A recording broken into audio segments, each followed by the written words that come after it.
आणि समृद्धी मार्गावरची एक प्रकारची देशी दारूची सर्रास विक्री होत असल्याचा धक्कादायक प्रकार काल समोर आलेला होता आणि आता त्याच महामार्गावर आणखीन एक धक्कादायक प्रकार घडलाय जो एनडीटीव्ही मराठीने समोर आणलाय। ज्या महामार्गावरनं सुसाट वेगानं जाण्यासाठी वाहनधारक कोट्यवधी रुपयांचा टोल मोजतात त्याच महामार्गाची अवस्था आता शहरातल्या एखाद्या अंतर्गत खराब रस्त्यांपेक्षाही वाईट झाली आहे।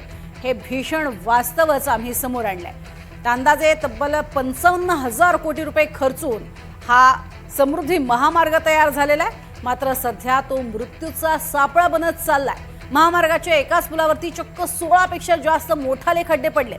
सध्या खड्ड्यांमध्ये पाणी साचले, त्यामुळे थेट अपघाताचे आणि मृत्यूचंच हे आमंत्रण आहे अशा स्वरूपाची स्थिती निर्माण झालेली आहे। रात्रीच्या वेळेस हे खड्डे दिसणारही नाही तशी स्थिती आहे। दिवस असल्यामुळे हे खड्डे सांभाळत इथून वाहन चालक जात आहेत। मात्र समृद्धी महामार्गावर देशी दारूची बेकायदेशीररित्या विक्री सुरू असल्याची बातमी एनडीटीव्ही मराठीने दाखवली आणि त्यानंतर या दारू विकणाऱ्यांविरोधात तातडीने कारवाई करण्यात आली।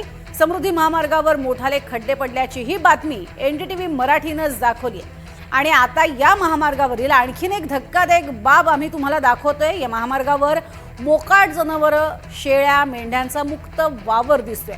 कुत्रे सुद्धा मार्गावरती धावताना दिसतात। समृद्धी महामार्गावर जनावरं येऊ नयेत यासाठी सुरक्षा भिंत उभारण्यात आली आहे। त्यासाठी कोट्यवधी रुपये खर्च केलेत असं सांगितलंय।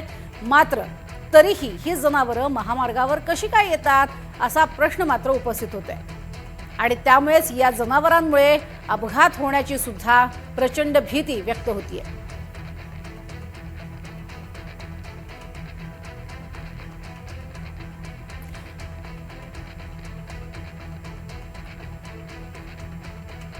तर नक्की या संदर्भात आता प्रशासन काय करणार हा मोठा सवाल आहे। याबद्दल अधिक माहिती घेणार आहोत। मोहसिन शेख आमचे प्रतिनिधी आपल्या सोबत आहेत। मोहसिन, खरं तर कालच्या तुमच्या बातमीचा इम्पॅक्ट पाहायला मिळाला आणि अर्थातच हॉटेलवर कारवाई झाली। आता सुद्धा एक मोठी घडामोड घडतीये, लोकांच्या जीवाशी थेट खेळ होणार अशी परिस्थिती आहे।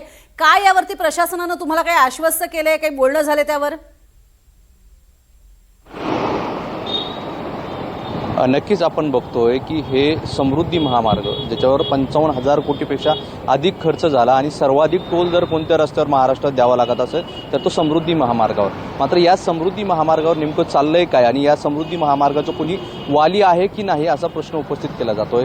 काल दारू विकली जात असल्याचा प्रकार समोर आला, त्यानंतर मोठमोठाले खड्डे या सगळ्या समृद्धी महामार्गावर पडले। 4 फुटाचा खड्डा आपण समृद्धी महामार्गावरचा दाखवला आणि अनेक पूलवर असेच खड्डे आहेत, अनेक ठिकाणी भेगा पडलेल्या आहे आणि त्यापुढे जाऊन आता याच समृद्धी महामार्गावर मोकाट कुत्रे रस्त्याच्या मधोमध फिरतायत आणि जिथे 120 पेक्षा अधिक वेगाने गाड्या चालतात त्या ठिकाणी अचानक जर कुत्रा समोर आला तर त्या गाडी चालकाचं, ते वाहन चालकाचं काय होईल याचा अंदाज न लावलेला बरा आहे।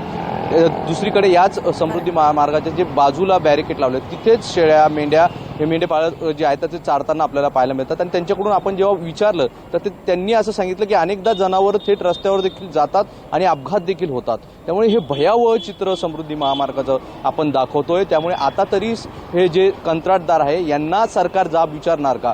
कारण जर एक छोटंसं उदाहरण द्यायचं असलं तर नाशिकच्या सिन्नरपासून संभाजीनगरच्या वेरूळपर्यंत 107 किलोमीटरचं अंतर कापल्यावर 240 रुपये टोल द्यावं लागतं। एवढे पैसे देऊन जर वाहन चालक आपला जीव मुठीत धरून किंवा या धोकादायक रस्त्यावरून अशा पद्धतीने प्रवास करत असेल तर हे चिंताजनक आहे। सरकारचं हे ड्रीम प्रोजेक्ट होतं आणि या ड्रीम प्रोजेक्टला आता खड्ड्यात घालण्याचं काम जर कंत्राटदार करत असेल तर यावर सरकारनं या कंत्राटदाराला जाब विचारला पाहिजे आणि यात आता काही कारवाई होते का पाहणं महत्त्वाचं असणार आहे। अगदी, आणि हीच कारवाई होणं अपेक्षित आहे। तुर्तास धन्यवाद या संपूर्ण माहितीसाठी मोहसिन।